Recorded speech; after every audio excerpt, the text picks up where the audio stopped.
Sí, Gustavo, ¿no? Hablo con Gustavo Messi. Sí, señor. Gustavo, buenos días. Amanecemos y comenzamos esta semana con optimismo. Y algo que es más importante que el optimismo y la esperanza es la fe, alrededor de la cual se construyen todas las cosas superiores y se llega al milagro, que a veces no lo comprendemos. El milagro es lograr lo que se sueña, pero cuando se tiene fe, se tiene mayor opción, porque no se tiene duda. Y a mí no me cabe duda de que este es un país que logrará salir por entre el laberinto que tenemos de una situación que además no ha sido generada solo por este gobierno. Es una situación que se nos ha acumulado por un modelo geopolítico equivocado, que es el causante del atraso, de la pobreza y la guerra, que es el modelo centrista. De tal manera que dentro de la óptica de entender, después de estudiar el pasado, cuál debe ser el derrotero hacia el futuro, estamos todos dentro de la disposición de que podamos construir las salidas y las reformas que proponen los gobiernos y los legisladores. Todas son estudiadas por el Congreso en búsqueda de ajustar nuestras instituciones. Como el señor ministro, hemos superado una crítica ácida que sentí cuando dijo que tal vez mi elección era producto de líderes tradicionales, como si la tradición no fuera importante, pero ya lo hemos superado y yo creo que vamos a construir entre todos el camino para ajustar con las reformas nuestras normas, las leyes, en la búsqueda de algo que es de mayor tamaño. Hacia adelante el país entienda que necesita realmente repensar su organización geopolítica, porque ahí es donde están las causas del atraso y los factores hoy que determinan un país que no avanza como todos queremos. Presidente, bueno, políticos tradicionales todos, usted, el doctor Fincho Cepeda, Motoa, ya a Luna le faltan como 15 días para ser político tradicional todos, pero le quiero preguntar, ¿usted siente que no hubo independencia del Congreso en la legislatura pasada? ¿Siente que hoy va a marcar unas distancias y unas independencias y unos hitos mucho más fuertes que el año pasado frente al presidente de la República? No, Gustavo, yo pienso que el Congreso ha actuado con determinada serenidad. El Congreso le entregó al gobierno el presupuesto, se lo aprobó, la reforma tributaria se la tramitó exitosamente, le avanzó sus proyectos para lograr todos estos procesos de la paz en que anda empeñado. En fin, el Congreso ha ido dotando al gobierno de sus herramientas fundamentales.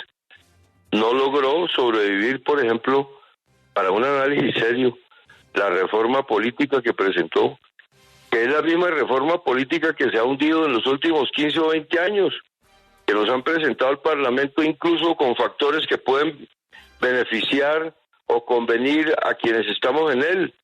Todo ese modelo que de la lista cerrada, esa reforma política que no logró vida en este gobierno, tampoco la ha logrado en los últimos 15 años. Es que el Parlamento tiene una continuidad institucional seria y una sintonía con la historia y con los tiempos, de tal manera que como funcionó en los meses pasados, quiero además decirle, el senador Roy Barreras presidió de manera afortunada el Congreso, además defendió su dignidad, su legitimidad, y nosotros en ese sentido creemos que vamos a lograr esos mismos objetivos institucionales y agilizar y adelantar el estudio de las reformas que nos están presentando con todo entusiasmo y objetividad. No hay ninguna prevención ni ánimo de atrasar el trámite legislativo, por el contrario, la responsabilidad de darle una dinámica acorde a lo que se exige para que avancemos en nuestro camino democrático. Hernando, lo escucha el presidente del Congreso. Gracias, Gustavo. Presidente, buenos días. Escindidos de cualquier marco ideológico para una legislatura que ciertamente puede ser compleja, nos alegra que un abogado y desde el punto de vista humanista, que un gran orador llegue a la conducción del Congreso. Pero como lo advertía antes, esta es una calenda legislativa, un periodo legislativo complejo por la víspera de las elecciones regionales. ¿Cómo superar ese eventual escollo para que se asista de manera juiciosa por parte de los congresistas a ese compromiso sin estar tan al pendiente de las importantes, claro, estas elecciones para alcaldes y gobernadores? Apreciado Hernando, gracias por su concepto, por su crítica positiva a nuestra llegada. Es un elogio que recibo con generosa actitud de su parte. Yo he dicho, por ejemplo, algo que por ahí ya tuvo una distorsión cuando dije ahora vamos a tener el tiempo para expresar las ideas en el Congreso y no hacerlo como si fuera en Twitter en minuto y medio, 2 minutos. Y ya han dicho algunos que es que el presidente del Congreso quiere aplicar un plan tortuga para tirarse las reformas. Esa actitud a veces negativa que indispone, debemos de ponerla para que podamos más bien intuir que entre todos ajustemos nuestra vida para avanzar, no para atrasarnos. Yo sí quiero y creo que el Parlamento puede tener una mayor profundidad en los estudios de sus temáticas en la medida en que también tenga tiempo para hablar el congresista y pueda describir, analizar y comunicar sus ideas.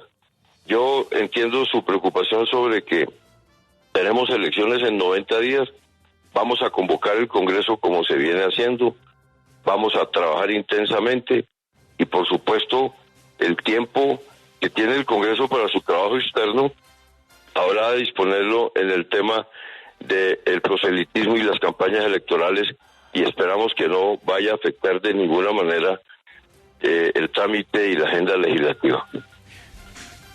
Senador, usted sabe pues que durante el fin de semana se discutió mucho la declaración que usted hizo contra porque así fue el ministro Velasco, que en cualquier caso pues es la persona que tiene que estar conversando con los congresistas. Ya luego la cosa se aclaró un poco más y se bajaron los tonos.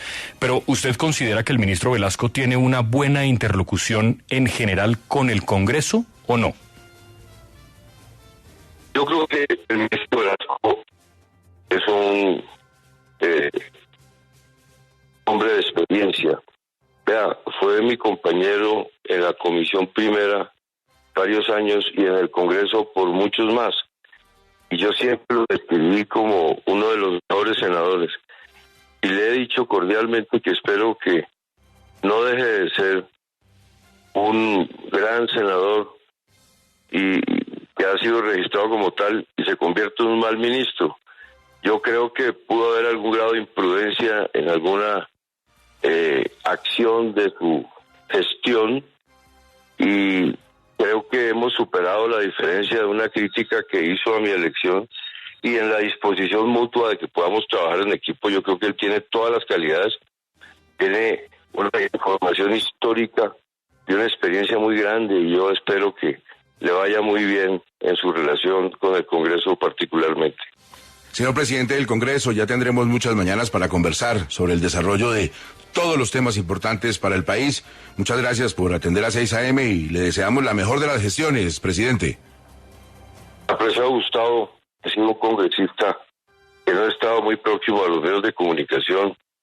Prefiero respetarlos y estar a su disposición cuando es indispensable. Ahora, como presidente del Congreso, me corresponde estar siempre a su disposición, lo haré con mucho gusto y quiero reiterar mi admiración por esa cadena y por usted como periodista y su equipo, por Hernando.